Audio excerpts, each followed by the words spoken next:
तो यहाँ पर हमारे पास 22वें नंबर का प्रश्न है और 22वें नंबर का प्रश्न भी जो हमने 20 और 21 नंबर का प्रश्न देखा है उस पे ही हम आगे बढ़ेंगे, उसी पैटर्न का प्रश्न है, बट थोड़ा सा अलग होने वाला है, थोड़ा सा मुश्किल होने वाला है, ठीक है।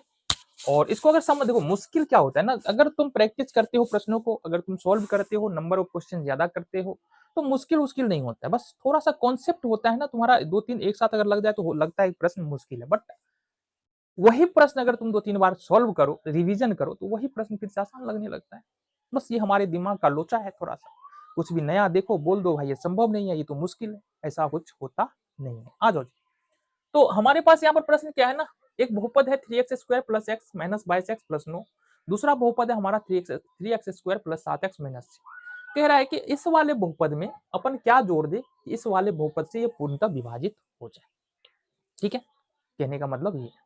तो हमने पहले भी बता रखा है कि बाबू हम मान लेते हैं, क्या मान लेते हैं, माना कि हमारे पास दो बहुपद है ना, तो माना कि पी ऑफ एक्स बराबर हमारे पास 3x² plus x² minus 22x और प्लस 9 है। देन जी ऑफ एक्स हमारे पास है 3x² प्लस 7x माइनस 6, और लगे हाथ इसका हम फैक्टर भी कर लेते हैं, तो 3x² और 6 18 प्लस 9x माइनस 2x और माइनस 6 फैक्टर आता है ना, और नहीं आता है तो किसी और वीडियो में हम बात करेंगे फैक्टर गुणनखंड कैसे निकालते हैं, ठीक है। तो बेसिकली यहाँ पर 3x कॉमन आ जाएगा, तो ये हो गया हमारा x plus 3। Then minus 2 common आएगा तो ये भी हमारा x प्लस 3 आएगा। अब ये x प्लस 3 यहाँ से कॉमन ले लेंगे तो x प्लस 3 आ जाएगा, देन 3x माइनस 2 आएगा। अब इसका अगर जीरोज निकालते हैं तो x प्लस 3 बराबर 0, x बराबर निकलेगा 3 को दूसरी तरफ ले जाएंगे माइनस का 3, और 3x माइनस 2 बराबर 0, तो 3x बराबर 2 को दूसरी तरफ ले जाएंगे 2 होगा, और x बराबर हमारा 2/3 निकल के आ जाएगा। अब इतना हमने क्यों किया, क्योंकि आगे ये जरूरत पड़ने वाली है, इसलिए हमने इसको यहीं पर सॉल्व कर दिया।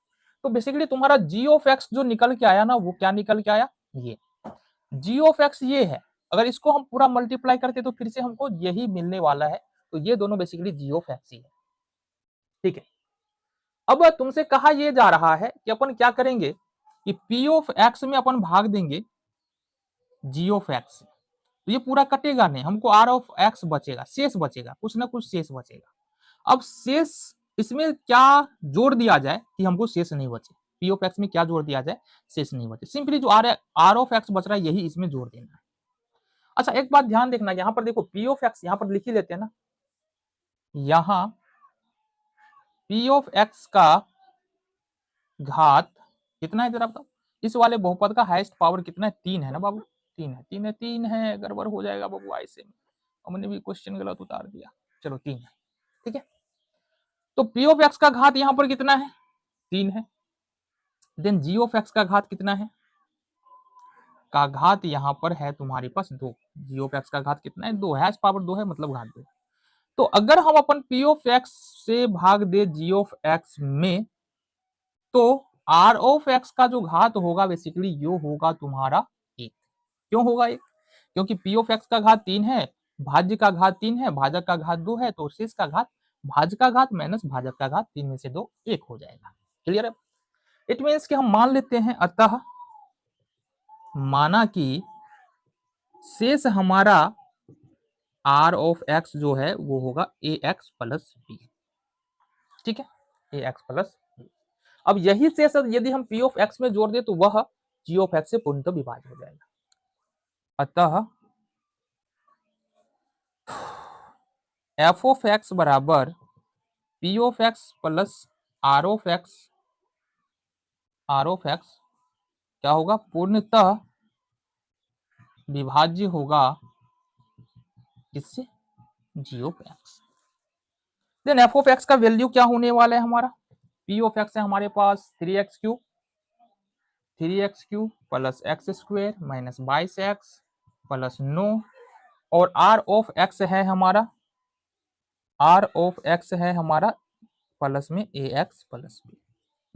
बेसिकली ये हमारा निकल के आ गया f ऑफ x। तो यहां से आगे समझो, यहां से आगे कहा क्या जा रहा है, यहां से आगे कहा जा रहा है बेसिकली कि f ऑफ x जो है ना पूर्णतः विभाज्य होगा g ऑफ x। अब अगर f ऑफ x पूर्णतः विभाज्य है g ऑफ x से, इसका मतलब क्या है कि एफ ऑफ एक्स का गुणनखंड है जी ऑफ एक्स, है ना। ये बातें समझ में आ गई। और एफ ऑफ एक्स का अगर गुणनखंड जी ऑफ एक्स है, इसका मतलब अगर हम गुणनखंड प्रमेय का प्रयोग करें यहां पर, अगर हम गुणनखंड प्रमेय का प्रयोग करें तो क्या होगा, आ जाओ जरा देखते हैं। तो गुणनखंड प्रमेय से देखना जरा, यहां पर देखो गौर से देखना, जी ऑफ एक्स जो है ना, जी ऑफ एक्स को हमने तोड़ा है दो गुणनखंड x प्लस 3 और 3x माइनस 2। तो गुणनखंड प्रमेय क्या बताता है, अगर एफ ऑफ एक्स का एक गुणनखंड जी ऑफ एक्स है, इसका मतलब x प्लस 3 भी एफ ऑफ एक्स का गुणनखंड होगा और 3x माइनस 2 भी एफ ऑफ एक्स का गुणनखंड होगा। तो ये लिखेंगे कि एफ ऑफ एक्स का गुणनखंड कितना होगा तुम्हारा x प्लस 3, x प्लस 3, अतः क्या हो जाएगा तुम्हारा एफ ऑफ माइनस 3 बराबर हमारा 0 हो जाएगा, जो हमने निकाला है ना -3, x बराबर -3। तो कहने का मतलब एफ ऑफ एक्स में अगर हम -3 रख देते हैं ना, तो ये पूरा पूरा बहुपद का मान 0 हो जाएगा। ये गुणनखंड प्रमेय बताता है। आ जाओ जी, तो हमारे पास एफ ऑफ एक्स है जो क्या है हमारा 3x³ plus x² minus 22x plus 9 plus ax और प्लस b, यही है ना, यही है, बिल्कुल यही है।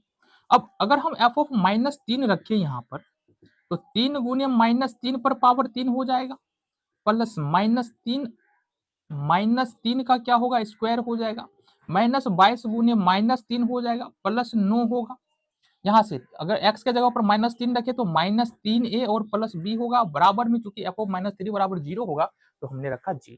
क्लियर है, चलो 3 तिया 9, 9 तिया 27, -27 तिया -81, 3 तिया हो जाएगा प्लस का 9 हो जाएगा हमारा, ठीक है। फिर 22 दिया होगा प्लस का 66, फिर प्लस का 9 हो जाएगा हमारा, और इसको अगर दोनों को दूसरे तरफ शिफ्ट कर दे तो ये होगा 3a, माइनस से इधर जाके प्लस, और ये होगा प्लस, माइनस में b, ये प्लस है तो उधर जाके माइनस। अब समझो बात को, यहां पर माइनस का 81 है, बहुत बढ़िया है। तो 9 9 18, ऐसे भी जोड़ दे, 9 6 15, 15 9 कितना होगा, 15 9 24 होगा ना, या जोड़ो ना, 66 में 18 जोड़ दो, 8 6 14 का 4, हाँ सीधे 1 7 1 8, 84 हो जाएगा। बेसिकली ये प्लस 84 हो जाएगा बराबर 3a माइनस बी। तो इट मीन्स कि यहाँ पर 3a माइनस बी बराबर तुम्हारा होगा क्या, 81 में 84 घटा दो कितना होगा 3। ये समीकरण 1 बन गया, ठीक है। इसी तरह से यहाँ पर दूसरा गुणनखंड भी तो है, जी ऑफ एक्स का बेसिकली दो गुणनखंड के रूप में तोड़ा गया है, जो x प्लस 3 और 3x माइनस 2 है। तो अगर x plus 3 F of x का गुणनखंड है तो 3x माइनस 2 भी एफ ऑफ एक्स का गुणनखंड होगा। तो यहाँ बात करते हैं, तथा एफ ऑफ एक्स का दूसरा गुणनखंड यहां पर 3x माइनस 2 है, अतः एफ ऑफ 2/3 बराबर भी क्या होगा हमारा 0 होना चाहिए, ठीक है। क्या होगा 0 होना चाहिए गुणनखंड प्रमेय से। तो बेसिकली एफ ऑफ एक्स बराबर हमारे पास क्या है, एफ ऑफ एक्स बराबर है, फिर से देखो क्या है हमारे पास 3x³ plus x² minus 22x plus 9 plus ax और प्लस में b। अगर एफ ऑफ 2/3 रखे यहाँ पर x के जगह पर, तो होगा 3 गुने 2/3 का क्यूब प्लस 2/3 का स्क्वायर माइनस 22 गुने 2/3 प्लस 9 प्लस 2/3a, x के जगह पर अगर 2/3 रखेंगे तो 2/3a हो जाएगा प्लस b, बराबर में जैसा कि बोला जा रहा है कि एफ ऑफ 3/2 2/3 रखेंगे तो हमारा 0 आएगा, तो 0 हमने कर दिया। इसको सोल्व करते हैं, 3 गुने 2 पर पावर 3 मतलब 8 और 3 पर पावर 3 मतलब 27 प्लस 4/9, 2 दूना 4 3 तिया 9, 22 दूना 44/3 माइनस 44/3। क्लियर है बात यहाँ से, प्लस 9। अब समझो इस पूरे को उठा के अपन अगर दूसरी तरफ ले जाए तो माइनस का 2/3a और प्लस b, और हाँ 0 तो होगा नहीं क्योंकि उसको हमने दूसरी तरफ कर दिया। इतना समझ में आ गया, चलो 3 नंबर 27 हो जाएगा ये। अब इसको थोड़ा सा सोल्व करो, तो बेसिकली 9 9 3 1 का लघुत्तम कितना होगा 9 होगा, 9 एकम 9 8 एकम 8, सिंपल भिन्न का जोड़ घटाओ, 9 एकम 9 4 एकम 4, बहुत बढ़िया। अब 3 तिया 9, 44 तिया -132 हो जाएगा, बहुत बढ़िया। अब 9 नमा प्लस 81 हो जाएगा तुम्हारा, 1 नमा 9, 9 नमा 81, बराबर में यहां भी थोड़ा सा जोड़ घटा किया जाए। देखो 3 और 1 का एलसीएम कितना होगा, 3 होगा, 3 एकम 3, 2a हो जाएगा ये, और 1 तिया 3 प्लस 3 भी हो जाएगा, कितना हो जाएगा, 3 भी, माइनस हमने बाहर रखा है। अब समझो बात को, 8 4 12, अगर 81 में 12 जोड़ दे तो कितना हो जाएगा हमारा, 93 हो जाएगा ना। 81 में 12 जोड़ दे तो कितना होगा ये, 93, तो 93 माइनस 132 बट्टे में यहाँ पर 9 है, बराबर यहाँ से कितना है, माइनस का 2a प्लस 3b और बट्टे में 3 आ रहा है। ठीक है, क्लियर है, इतनी बातें समझ में आ रही है। चलो जी आ जाओ जी, आगे देखिए, इधर आ जाओ, थोड़ा सा लंबा क्वेश्चन है। अब यहाँ से अगर 132 में से 93 निकाल दे तो कितना होगा, ये होगा 7 32 7 39, तो बेसिकली ये तुम्हारा हो जाने वाला है 39, तो ये होगा 39 बट्टे 9, और माइनस में 39 होगा, ये बात ध्यान रखो, बराबर में ये हो जाएगा माइनस का 2a plus 3b, minus 2a plus 3b और बट्टे में यहाँ से देखो क्रॉस मल्टीप्लीकेशन करोगे तो ये कटेगा और ये तुम्हारा हो जाएगा 3 तिया 9, है ना। क्यों होगा, क्रॉस मल्टीप्लीकेशन करोगे तो 3 a के ठीक ऊपर में जाएगा ये वाला 3, और 3 तिया 9 यहाँ से कट जाएगा, ठीक है। और इस तरह से 13 तिया 39, ये भी तो कट रहा है, और माइनस से माइनस भी हमारा यहाँ से कट रहा है। बेसिकली बचा तुम्हारे पास क्या, 2a प्लस 3b बराबर 13, ये समीकरण यहाँ से 2 तुम्हारा बन गया। अब समीकरण 1 और 2 को हल करेंगे, हमारा a और b का मान आ जाएगा, उसके बाद देखते हैं क्या करना है। तो समीकरण 1 और 2 से, समीकरण 1 और 2 से, तो बेसिकली समीकरण 1 क्या निकाला है हमने, किधर निकाला भाई समीकरण 1, यहाँ पर 3a माइनस b बराबर 3, 3a माइनस b बराबर 3, और समीकरण 2 है हमारा 2a प्लस 3b बराबर 13।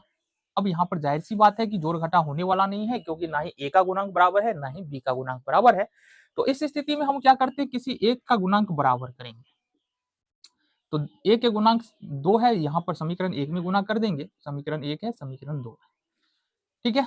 और पहले वाले समीकरण में 1 गुणांक 3 है, समीकरण 2 में 3 से गुणा करेंगे, तो अब देखेंगे 3 दूना 6a माइनस 2b बराबर 6, कितना होगा 6, फिर 3 दूना 6a माइनस 9b बराबर 13 तिया 39। अब आ जाओ माइनस प्लस, और 9 में से अगर यहाँ पर देखना, एक बात देखना यहाँ पर थोड़ा सा, अच्छा ये है ना 3 तिया 9, ये प्लस हो जाएगा बाबू, यहाँ से प्लस हो जाएगा, ठीक है, प्लस है ना 3 तिया 9, तो माइनस होगा, 9 और 2 कितना होगा, माइनस 11 भी, और ये भी तो माइनस होगा, ठीक है, बराबर में अगर 39 में से 6 हटा भी दे हम तो बचेगा माइनस का 33, माइनस से माइनस कैंसिल, b बराबर 33 बट्टे 11, 11 तिया 33, तो b का मान बेसिकली कितना आया, b का मान 3 आया। अब b का मान समीकरण 1 में रखो, b का मान समीकरण 1 में रखने पर, तो समीकरण 1 देखो क्या है, समीकरण 1 है हमारे पास 3a माइनस b बराबर 3, 3a माइनस b बराबर 3, तो 3a माइनस b बराबर 3 है, तो 3a माइनस b का मान 3 आया है बराबर 3, 3a बराबर 3 को दूसरे तरफ लेके जाएंगे तो ये होगा 3 माइनस में इधर जाकर प्लस में हो जाएगा, तो 3a बराबर 6 होगा, देन a बराबर 6 बट्टे 3, 3 टू जा 6, यानी कि a का मान यहाँ से 2 निकल के आ रहा है। देखो हमको मान किसका चाहिए था, हमको मान चाहिए था ax प्लस b का, है ना।